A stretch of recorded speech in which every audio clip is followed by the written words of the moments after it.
மூணாவது விஷயம் என்ன அப்படின்னு கேட்டிங்கன்னா, consistency is the key to success அப்படின்னு சொல்லுவாங்க.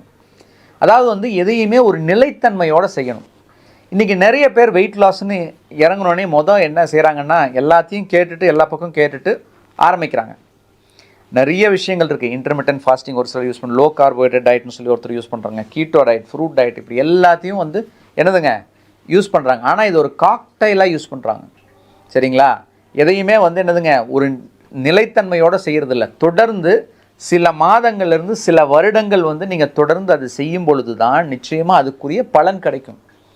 அது இல்லாமல் ஒரு 15 நாள் இப்படி சாப்பிட்றது, ஒரு 15 நாள் அப்படி சாப்பிட்றது, இல்லைனா ஒரு 10 நாள் சாப்பிட்றது, நம்ம 10 நாள் டயட்டில் இருந்துட்டோம்ப்பா, நம்ம வந்து அங்கங்கே விருந்துக்கு போகிறோம், கல்யாணத்துக்கு போகிறோம் அப்படின்னு சொல்லிட்டு ஏதாவது ஒன்று போய் நம்ம மேஞ்சிடுறது. அப்போ என்னாகும், எவ்வளோ தூரம் வந்து நம்ம இந்த 10 நாள் குறைச்சோமோ அது எல்லாமே இந்த 2 நாளில் கூடிக்கும். அதே போல் நம்மளோட பாடி சிஸ்டம் வந்து ஒரு உணவு பழக்கத்துக்கு அக்காமடேட் ஆகிறதுக்கு மினிமம் 2லேருந்து 3 மாதம் ஆகும்.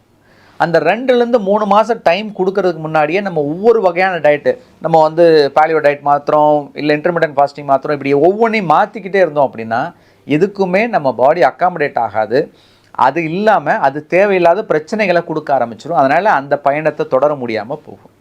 ஸோ அதனால் எப்பவுமே என்ன பண்ணுங்க, ஒரு விஷயத்தை நம்ம வந்து சாதிக்கணும்னு நினச்சோன்னா அதில் கன்சிஸ்டண்ட்டாக இருக்கணும்.